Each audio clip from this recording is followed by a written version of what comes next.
Sementara itu, setelah menjalani tes tertulis CAT, 280 calon anggota Panitia Pemilihan Kecamatan atau PPK yang berada di Kabupaten Oku Selatan mengikuti tes wawancara oleh KPU setempat.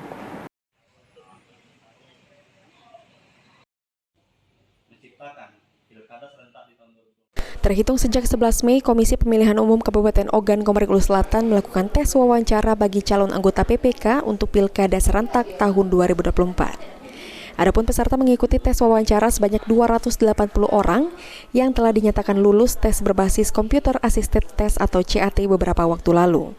Nantinya dari tes yang dilakukan akan diambil 5 orang PPK di masing-masing kecamatan Kabupaten Ogan Komering Ulu Selatan.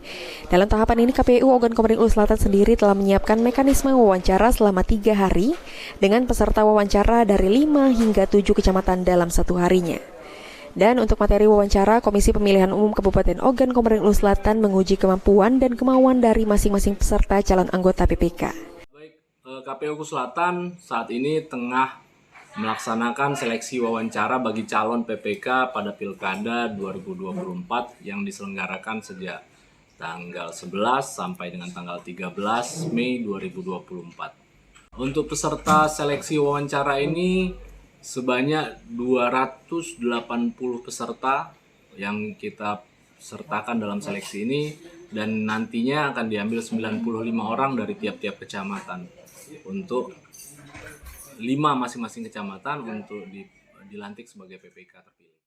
Hasil dari wawancara akan ditetapkan pada 14 Mei dan akan diumumkan oleh KPU Ogan Komering Ulu Selatan pada 15 Mei 2024. Sri Fitriana, PAL TV.